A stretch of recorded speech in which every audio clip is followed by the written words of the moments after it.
Então, a gente abre as perguntas, se vocês tiverem algumas questões. As perguntas, bem, elas devem ser dirigidas à mesa, porque o trabalho foi, de fato, um trabalho coletivo, né? É. Alguém tem alguma dúvida, alguma questão? Que é mais assim uma abertura dos trabalhos, né, e uma consideração transversal às colocações que vocês colocaram, que eu li mais ou menos assim, né, quer dizer, a economia, a teoria marginalista, ela vai progredindo na medida que ela vai especificando um tipo particular de individualização, né? É um indivíduo que vai terminar na teoria do sujeito e da ação racional do sujeito, né? A minha questão é como vocês assim estão lendo esse processo de separação de uma espécie de indivíduo econômico, né, em relação ao que a gente poderia chamar de uma teoria geral do sujeito, né?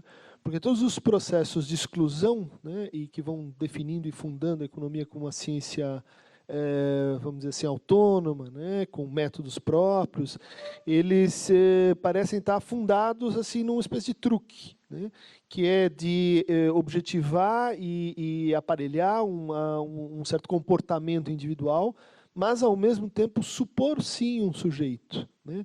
Esse sujeito que reaparece, vamos dizer assim, nas considerações morais ou nas considerações éticas, mas também, essa é uma pergunta, né, numa espécie de concepção de justiça parasita, né, que vai se infiltrando junto com essa ideia do equilíbrio. O equilíbrio econômico, ele parece, né, trazer consigo um modelo também de justiça, né? Eu estou pensando essa ideia a partir de um movimento, né, que o Lacan fez, e que é bastante assim controverso, no Seminário 7, que é o Seminário sobre Ética da Psicanálise. Ele toma um texto do Freud, que é um texto do projeto de Psicologia Científica para Neurólogos, que assim se afinizou muito com o que vocês foram apresentando aqui, né? Os problemas que o Freud tem nesse trabalho são similares aos problemas do Walras, dos marginalistas, né? Que como é que você calcula o prazer, né? Como é que você faz para contornar a solução mais óbvia, que seria assim, hipotetizar uma unidade de medida, né? Por que a gente não estabelece, vamos dizer assim, como tem uma unidade de medida do valor econômico, uma unidade de medida para o prazer? S1, S2, S3, você troca 10 unidades de satisfação com 2 unidades de satisfação, você cria uma teoria geral das trocas, né? Aquilo que é paritário e aquilo que não é paritário nessas trocas, e vai em frente. Quer dizer, o Freud tem todo um trabalho para inventar a noção de libido, enfim, apoiado na neurologia, mas para evitar precisamente esse ponto, né? Que é o ponto que também está sendo evitado pela nascente teoria econômica, né? Bom, mas nesse processo, né, o Lacan diz assim, então é preciso ler o texto de 1895, não como um texto de neurologia, mas como um texto de ética. E aí ele vai dizer assim, para entender esse trabalho, eu preciso ler a Ética Nicômaco, do Aristóteles, que é uma referência, assim, surpreendente. E ele tenta fazer isso no Seminário 7, e no Seminário 20 ele volta ao mesmo problema. Ele vai transformar a teoria do gozo, que é a teoria, vamos dizer assim, da satisfação em psicanálise, com esse recurso permanente, insistente à Ética Nicômaco, à Ética aristotélica. E um dos pontos curiosos que ele destaca, mas os comentadores não acompanham muito esse movimento, é que a Ética Nicômaco contém uma concepção de justiça. Eles, para entender a economia das satisfações, a gente precisa entender a justiça mais além do direito, a justiça como uma experiência que faz supor um sujeito, que vai supor um saber, que vai supor, vamos dizer assim, transferências no interior das quais a gente experimenta ou realiza uma experiência de justiça, um sentimento de justiça, que não tem que ver com o aparelhamento disso, vamos dizer assim, no ordenamento jurídico, nas regras, nas normas, né? Então, a minha consideração é como é que vocês pensam aí dos processos de individualização econômica para uma espécie assim de sujeito que foi ocluído nesse movimento, né, fundacionista, né.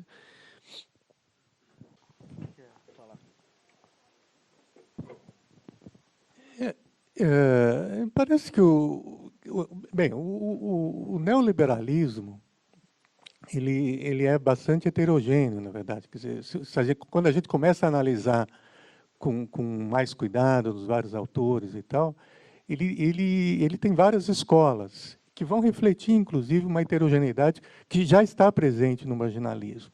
Agora, parece que nas várias escolas neoliberais, aquela que vai levar às últimas consequências a concepção de um sujeito neoliberal é a escola de Chicago, particularmente a figura do Gary Becker, né? Quer dizer, a ideia de levar a é quem vai levar a calculabilidade às últimas consequências, a partir do conceito de capital humano e tal. E vai ser o corolário de um movimento que a gente está analisando, na verdade, desde o liberalismo clássico, a passar do liberalismo clássico, século XVI para o século XVII, depois o utilitarismo, né, liberalismo clássico, século XVII para o século XVIII, depois utilitarismo, século XVIII para o século XIX, o marginalismo, final do século XIX, e o neoliberalismo, aí, a partir das décadas de 30, 40 do século passado. Quer dizer, a gente tem um movimento com várias continuidades e também algumas rupturas, né? Por exemplo, no Adam Smith está presente a ideia de interesse. Depois, interesse que funda um valor pensado de uma forma objetiva, porque no liberalismo clássico, no utilitarismo ainda, o valor é pensado de uma forma objetiva, quer dizer, o valor está nas coisas, né? A guinada que vai acontecer no marginalismo é deslocar o valor para o sujeito, né? Quer dizer, o valor não depende do trabalho, não depende dos custos embutidos na mercadoria e tal. Ele se transfere para o sujeito. Na verdade, tem uma concepção que se chama de subjetivista, que vem desde o século XVIII, do Condillac e tal, que é explorada também na economia alemã, na primeira metade do século XIX, que é a ideia do subjetivismo do valor, né? E esse subjetivismo do valor, na verdade, é acompanhado, então, quer dizer, você tem uma mudança do objeto, do objetivo para o subjetivo. Isso vem junto com uma mudança de ênfase da sociedade para o indivíduo, né? Porque, justamente, no caso quando você situa o valor objetivamente e associa o valor com o trabalho, quer dizer, a concepção de divisão social do trabalho, ou a ideia de um trabalho médio social, por exemplo, quando fala o Marx e tal, quer dizer, você está colocando um elemento social nessa ideia do valor, né? Agora, quando você traz, você tem uma concepção subjetiva do valor, quer dizer, há uma ênfase, a ênfase se desloca totalmente para o indivíduo. Então, esse deslocamento do objetivo para o subjetivo, do social para o individual, e há um terceiro deslocamento do mundo, da esfera do trabalho, da produção em geral, para a esfera do consumo, né? Então, são três elementos que vão estar bastante presentes no neoliberalismo e que vão ter a sua expressão máxima, me parece, no Becker, né? Na ideia da calculabilidade levada às últimas consequências, nessa redução, na verdade, de todos os atributos humanos, aquilo que é calculável, né? E isso vem junto com uma mudança em relação, quer dizer, esse esvaziamento do social, assim como eu diria o Becker é o maior representante por excelência da concepção de sujeito no neoliberalismo, o representante por excelência da concepção de sociedade no neoliberalismo parece que vai ser a escola austríaca, né? E particularmente o Hayek, que culmina esse movimento. Quer dizer, é uma concepção, no caso do Hayek, de uma sociedade de tal forma caótica, complexa, indeterminada, quer dizer, difícil de ser prevista, difícil de ser objeto de intervenção, etc., que ela praticamente ela se torna algo fantasmagórico, né? Como na frase lapidar da Thatcher, né? Não existe essa coisa de sociedade, só existem indivíduos e suas famílias, né? Então, você tem esse sujeito aí, em termos de capital humano, de calculabilidade, de um lado, que é o sujeito neoliberal por excelência, junto com essa sociedade esvaziada, né, que é representada pela escola austríaca, pelo Hayek em particular. Só para falar sobre essa questão do Lacan e do Freud, acho que também vale a pena lembrar, Christian, o seguinte, acho que primeiro tem duas coisas. Dificilmente há alguma coisa tão bizonha quanto a uma certa tendência de transformar o projeto para a psicologia científica em um texto, sendo que é um rascunho abandonado, né? Porque sempre seria interessante se eles perguntar bem por que ele foi abandonado, né? Porque, de fato, você tem toda a razão. Existe um princípio, e não é à toa, a gente está falando do Freud como tradutor do Stuart Mill, né? Quer dizer, é um momento onde a perspectiva utilitarista é muito forte no pensamento freudiano, né? Então, essa ideia de que você pode, então, calcular prazer, né? Já que nós estamos falando aí de uma energia libidinal, e se a energia pode ser calculada no seu princípio físico, ela não poderia ser calculada na sua dimensão psicológica, certo? Eu me pergunto se isso, na verdade, não foi brutalmente abandonado, né? Quer dizer, a própria ideia de você, num dado momento, a insistir num para além do princípio do prazer, é a maior prova, né, de que essa lógica, maximização do prazer, afastamento do desprazer, ela entra em colapso. Quer dizer, no caso do Lacan, quer dizer, o fato dele ter que recuperar um conceito que foi um conceito crítico à noção utilitária, né? Quer dizer, o conceito de gozo, tal como ele vem no Bataille, é uma crítica que o Bataille fazia, uma visão de sociedade que era incapaz de pensar processos ou fatos sociais que não tinham nenhuma racionalidade no interior de um princípio utilitarista, como o sagrado e como o erotismo, certo? Através da ideia de gozo, né? Então, acho que nesse sentido, se é possível encontrar algumas marcas de um certo projeto, que vai ser, no final das contas, o projeto da subjetividade neoliberal, no interior da história da psicanálise, acho que essas marcas são muito mais marcas de abandono. A tentativa que o Lacan tem de transformar o projeto num livro de ética, de uma certa forma, acho que é muito mais uma maneira muito rente a uma certa elaboração textual, de falar, olha, perceba como você tem aqui no livro sobre o projeto, no texto sobre a negação, certo? Um tipo de problema fundamental, que é o tipo de problema como é que você integra aquilo que lhe aparece como profundamente quebrando aquilo que é esse complexo de proximidade, quebrando essa relação de proximidade e de identificação possível. Como é possível integrar aquilo com o qual eu não me identifico, né? Que é um problema que aparece de fato no projeto, né? Que é o momento em que ele procura, através daquela discussão, você pode integrar através, por exemplo, se você utilizar a estrutura predicativa do sujeito-objeto, você pode integrar retirando aquilo que lhe é estranho como predicações, ou você pode transformar o sujeito em algo opaco como uma coisa, né? Então, quer dizer, que não por outra razão, ainda por cima, a utilização da lógica predicativa, tal como ela aparece do Mill, entre outras coisas, sujeito-objeto. Então, acho que é muito mais uma tentativa de procurar uma gênese dessa ideia ética fundamental, que é um problema como nós nos relacionamos à alteridade, né? Que aí está inclusive longe a passagem em direção a Aristóteles, ela é equivocada, porque ela não faz sentido dentro desse contexto, mas isso é uma outra questão, né? Mas acho que é muito mais essa questão, quer dizer, o nascimento do problema da alteridade como problema fundamental da ética, né, do que realmente algum tipo de absorção desses debates que passavam-se pelo utilitarismo, pela economia, no interior do final do século XIX, né?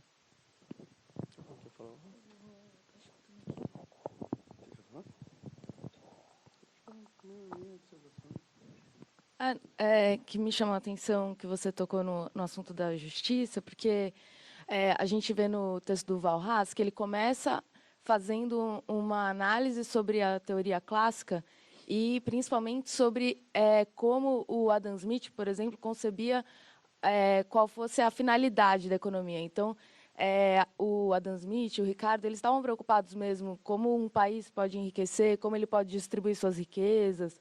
Então, a questão distributiva dos bens e como alcançar a justiça social estava no horizonte dos clássicos. O Valras, ele vai dizer, não desaparece a ideia de que a economia, como ciência, tem que pensar a sua aplicação, só que ele vai fazer essa divisão entre uma economia pura, que vai só analisar o funcionamento do mercado, e uma economia social, que vai daí falar, quando ele fala da nacionalização das terras, das ferrovias, como que a economia pode ajudar o mercado a alcançar esse perfeito funcionamento.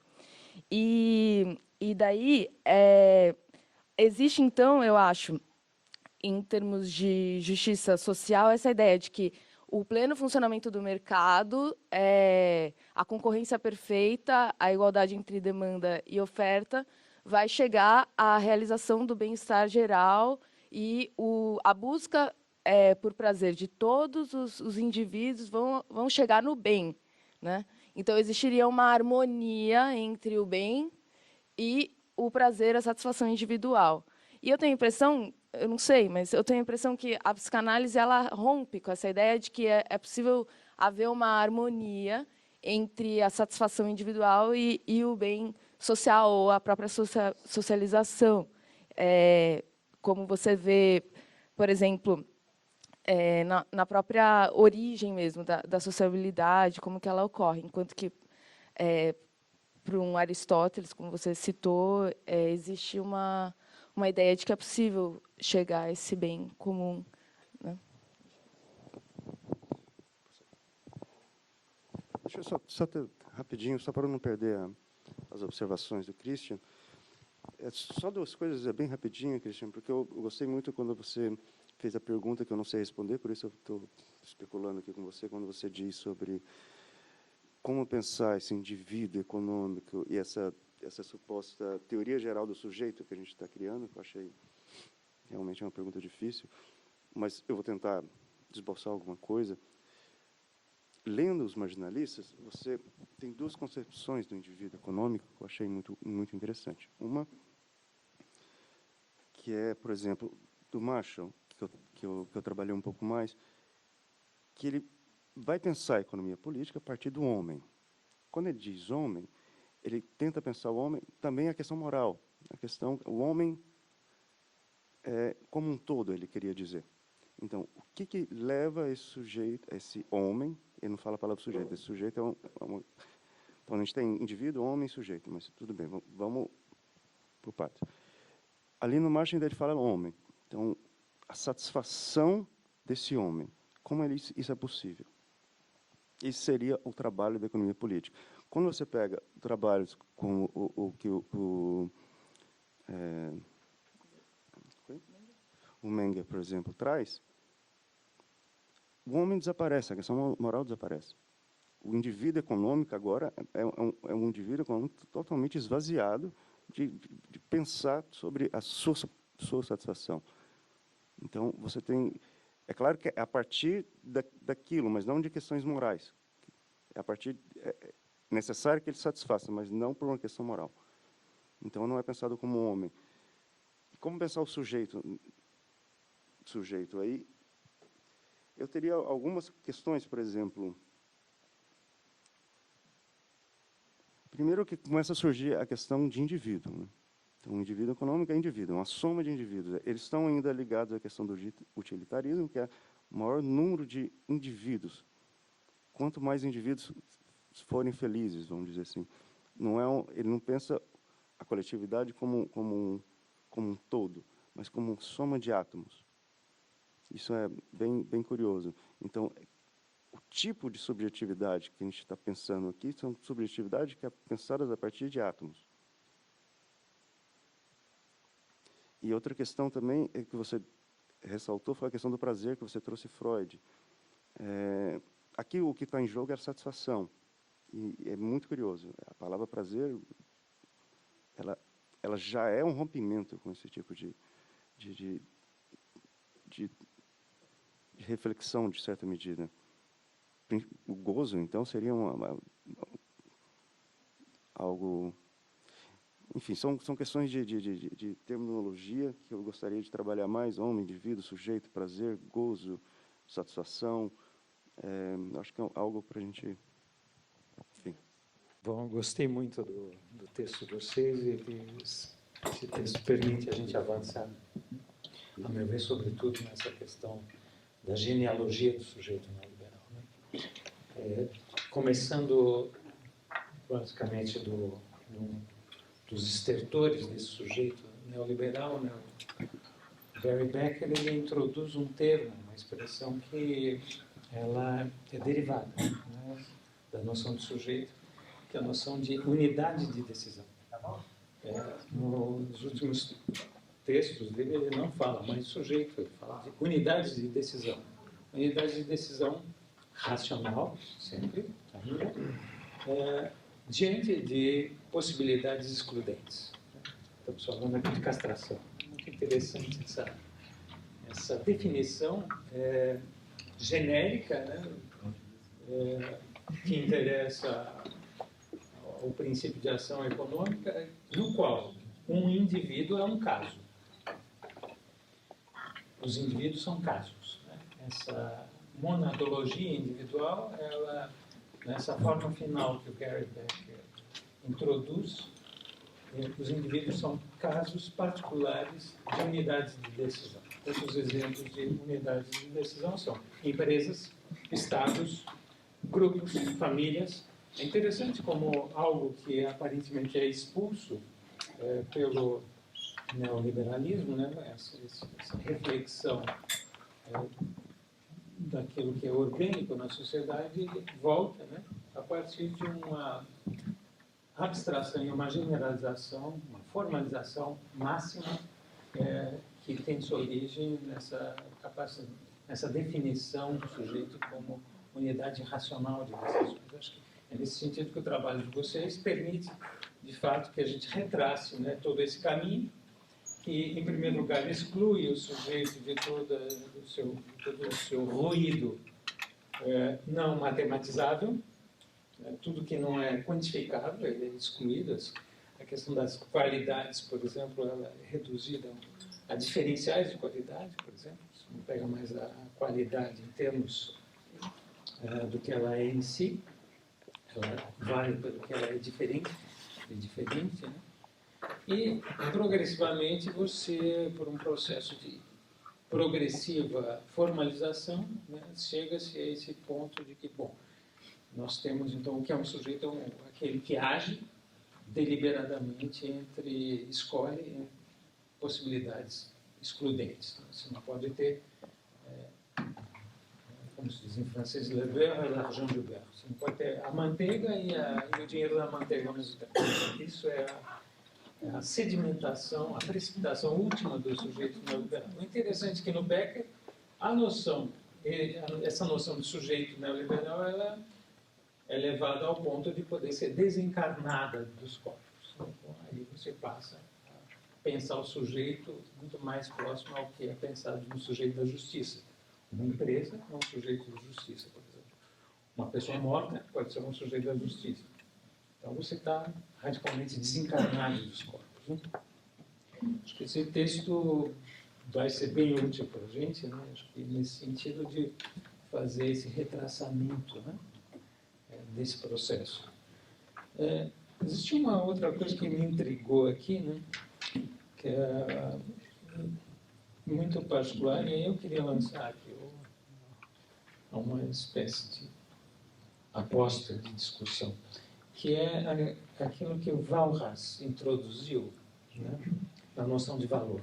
Vocês mencionaram um pouco a ampliação, que a ideia de que o valor ele não é só, por Walras, definido a partir da possibilidade de satisfação individual de cada um, né?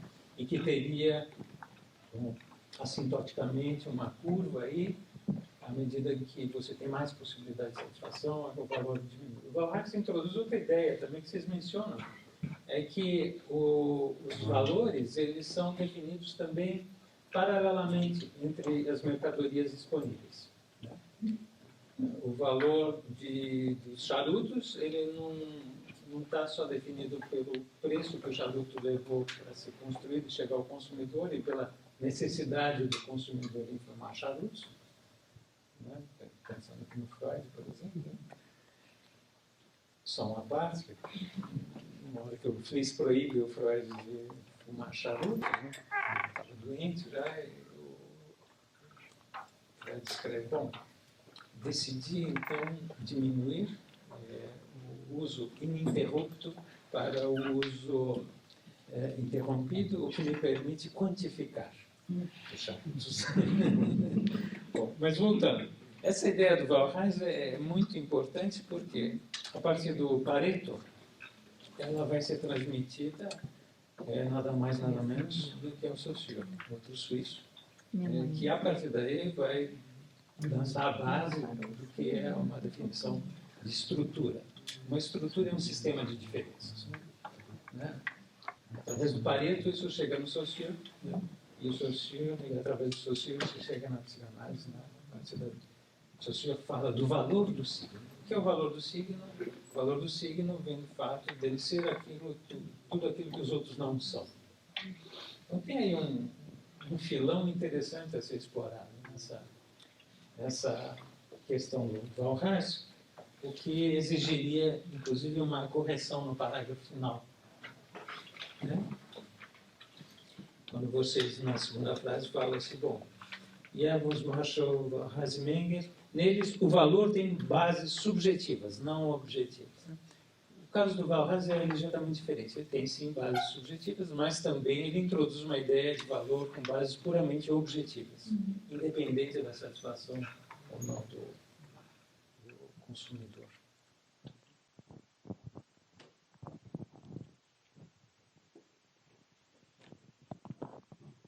Acho assim, primeiro foi bom você ter lembrado dessa definição do Becker,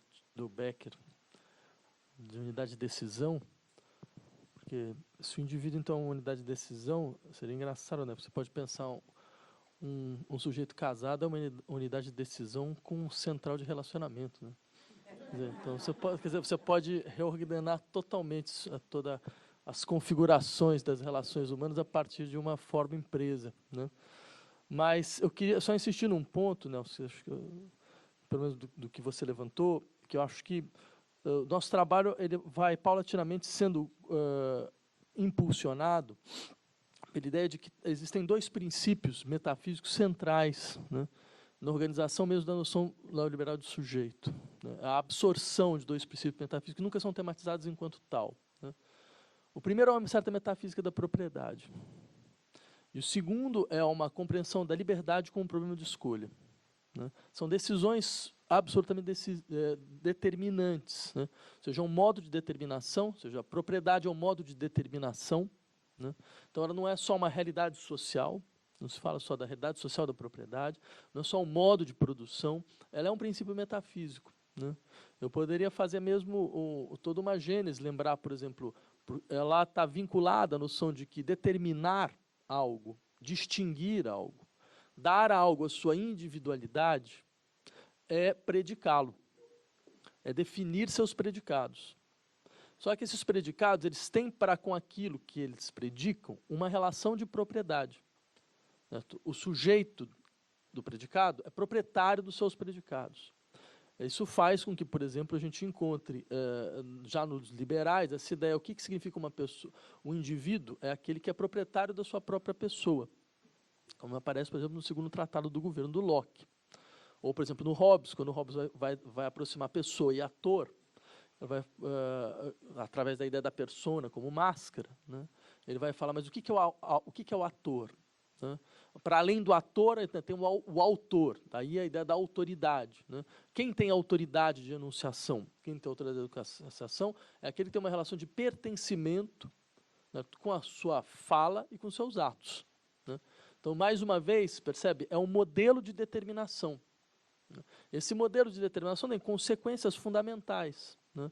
Do ponto de vista mesmo da racionalidade de uma ciência, de um espectro de organização da vida social como a economia. Ou seja, quem são os indivíduos determinados, ou seja, quem são aqueles que têm condição de passar a existência, não são só aqueles que têm propriedades, no sentido de ter propriedades físicas, mas aqueles que organizam sua própria existência, organizam a sua própria identidade sobre a forma da propriedade, do que é meu.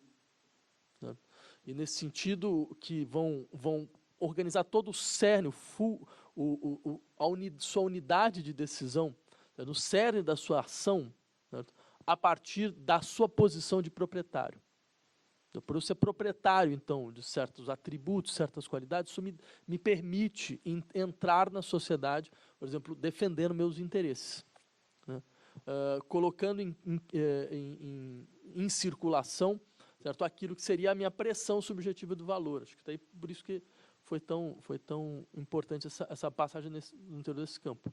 E outra questão fundamental é, dentro desse horizonte, a liberdade só pode aparecer de uma forma. Ela é uma questão de escolha. Né? Ou seja, ela se reduz ao problema da escolha. Né?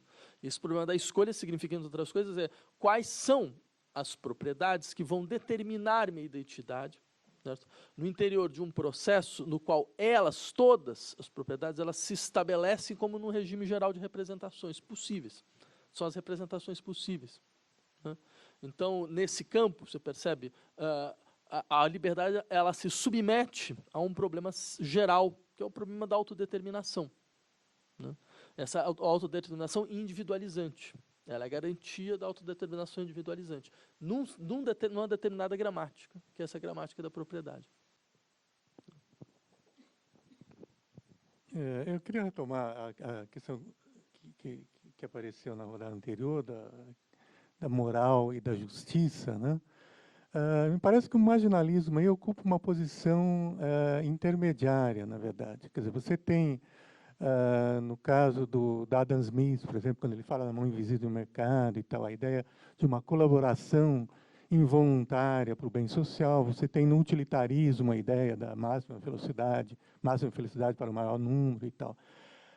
No caso dos marginalistas, alguns deixam de fora explicitamente a questão moral, o caso do Jevons, o caso do Menger.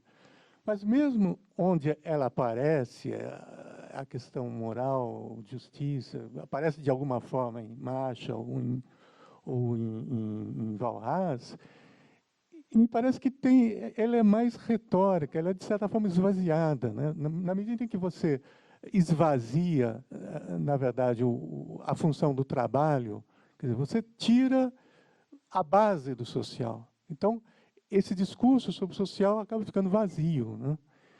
Agora, então, há um processo progressivo aí, nessa passagem que a gente faz do liberalismo clássico utilitarismo, passando pelo marginalismo e chegando no neoliberalismo.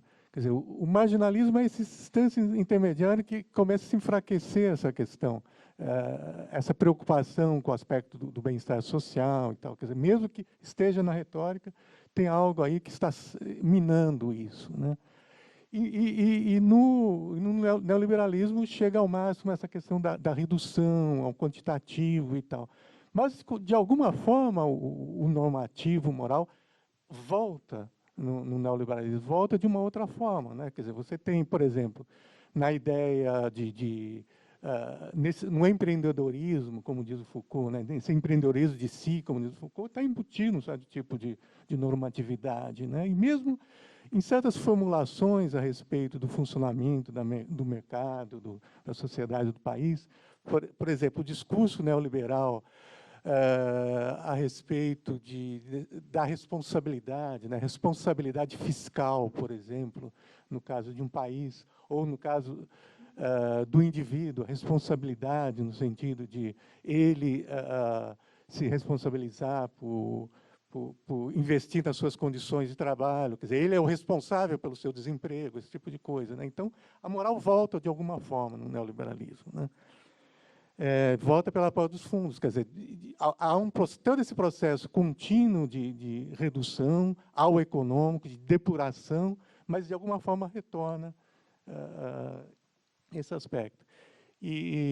Bem, retomando a questão do Nelson, né, essa questão de reduzir o sujeito a uma unidade de decisão, então, isso aparece em várias instâncias, por exemplo, tomar a corporação como um sujeito, né, a própria decisão, por exemplo, da Suprema Corte americana de permitir financiamento privado de campanha é baseada nisso, na ideia de que a corporação funciona como né?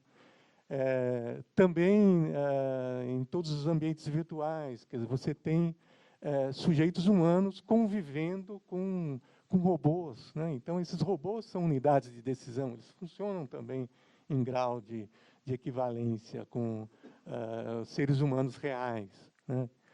E isso Foucault retoma também na ideia da sociedade como uma coleção de unidades empresa, né? Aparece também no André Gorz a ideia do sujeito como você S.A., quer dizer, eu S.A., na verdade. Você S.A. é o nome da revista, né? O André Gorz fala eu S.A., quer dizer, então,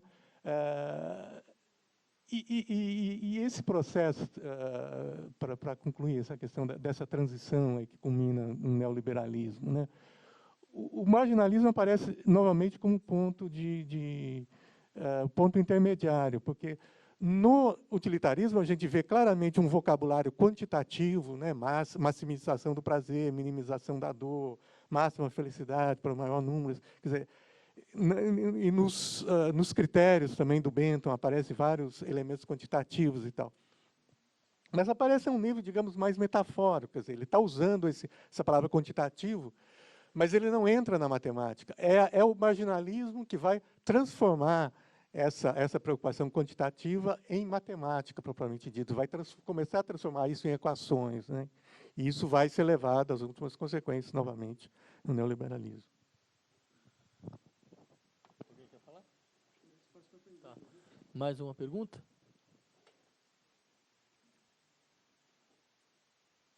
Uma questão lá no fundo.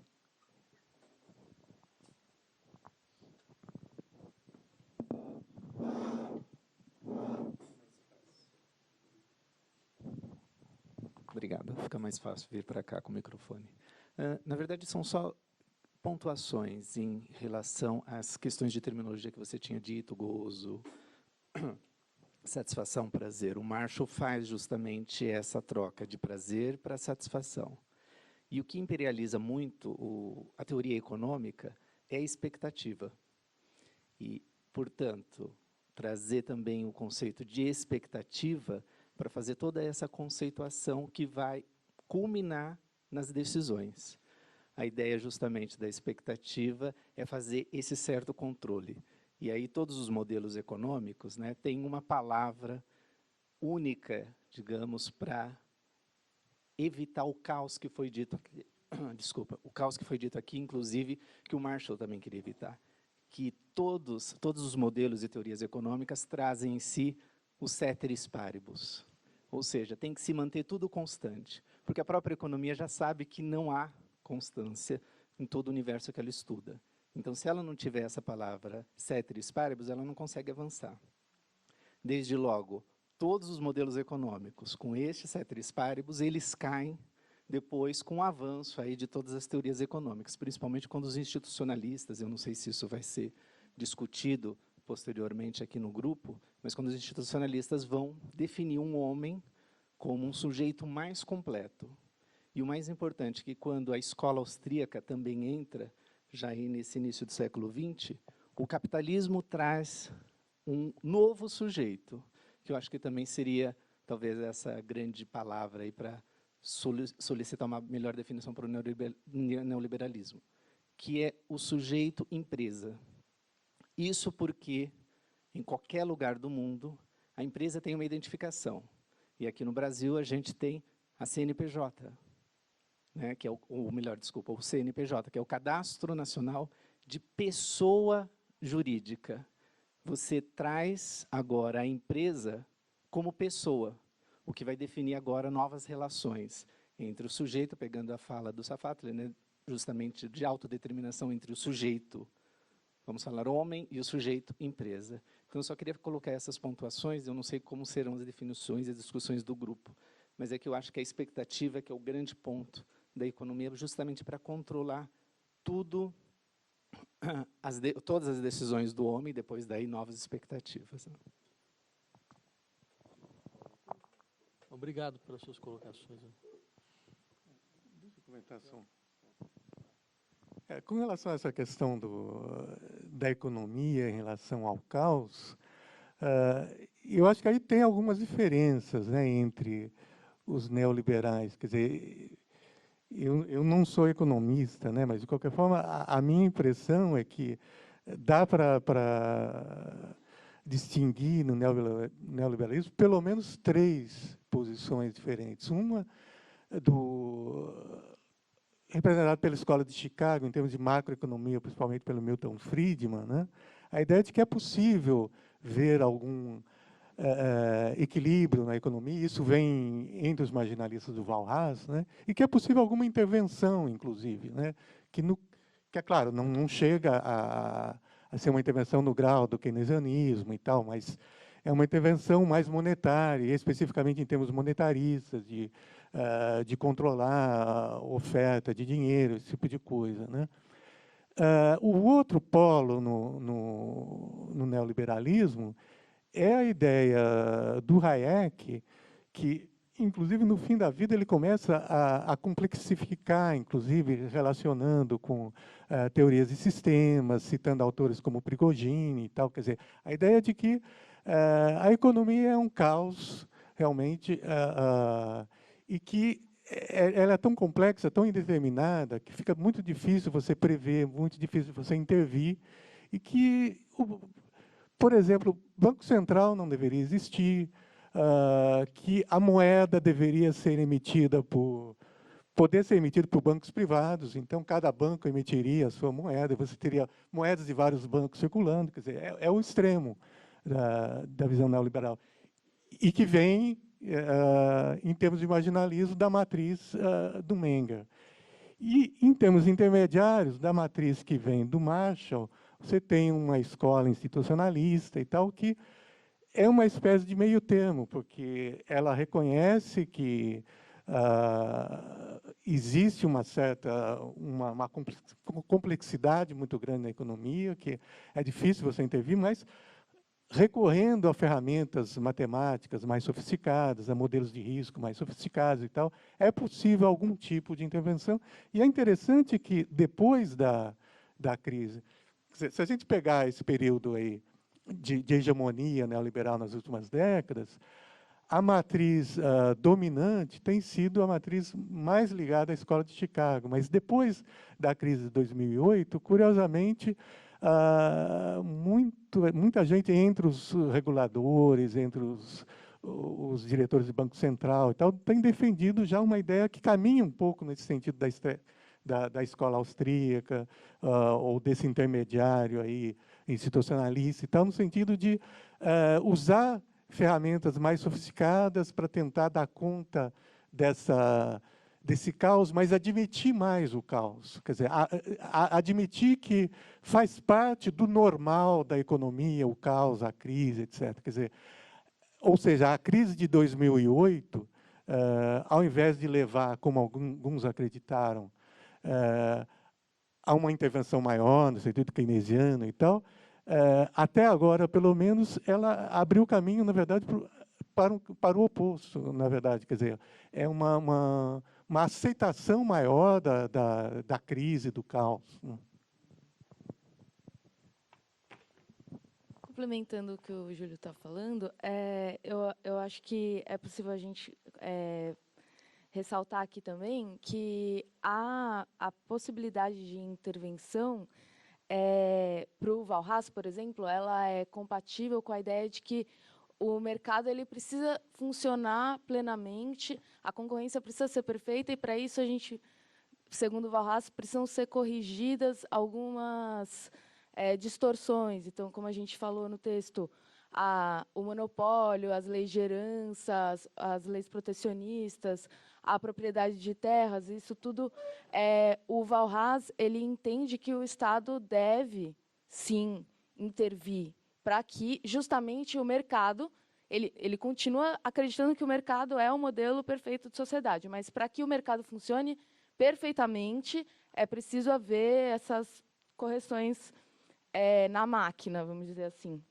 Então, ele acabou sendo muito importante nos anos 30, nas concepções de plano quinquenal e na ideia de planificação da economia.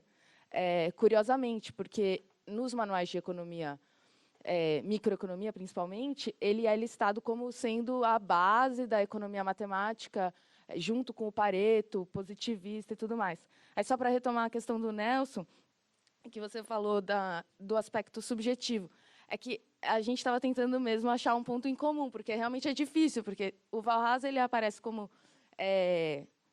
origem, gênese, né, do marginalismo, só que, ao mesmo tempo, ele vai ser utilizado pelos soviéticos, por exemplo. Aí, ele mesmo se dizia socialista. Então, mas aí você estava falando do aspecto objetivo do valor. Só para voltar a isso, é que me parece que, por mais que a escassez, né, a disponibilidade das mercadorias no mercado, ela seja um fator objetivo, no entanto, o que tem o primado dentro das relações de troca, assim como na produção, é a necessidade que o consumidor vê naquilo. Então, aquilo que a gente falou, você só vai ao mercado oferecer a sua mercadoria se você tem uma necessidade, uma carência anterior. Você só vai para oferecer se você está querendo alguma coisa em troca. Então, nesse sentido, por mais que o valor da mercadoria esteja em função das mercadorias disponíveis, as mercadorias só estão disponíveis porque primeiro houve esse sujeito carente, com necessidades, que procurou o mercado e que daí foi produzir mercadorias que são úteis para outros sujeitos. Continua sendo centrado na utilidade que esse indivíduo vê na mercadoria. Por mais que seja um fator objetivo, é subjetivo no sentido de que quem decide o que vai ser produzido é esse indivíduo de necessidades e que procura só nesse sentido. Sim. Bem rapidinho, não vou enrolar vocês, não. Só complementando, Yasmin, então, quando você vai pensar em economia, você leva em conta que existe um indivíduo que calcula. Ele calcula diante da oferta e da demanda. Então, o que a teoria econômica vai fazer? Vai fazer um cálculo em cima do cálculo. Certo? Mas o cálculo do indivíduo, para que esse cálculo do cálculo funcione, ele tem que ser invariável e previsível. Esse previsível é que o sujeito vai fazer da relação oferta e demanda em relação à sua satisfação.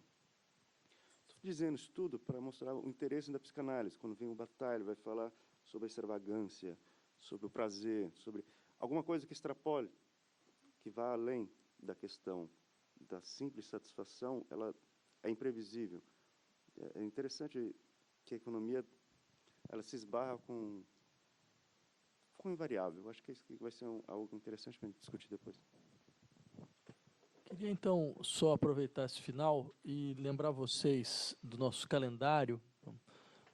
No dia 3 de setembro, nós teremos, então, o nosso próximo encontro, coordenado pelo professor Nelson da Silva Júnior, sobre a matriz psicológica da episteme neoliberal.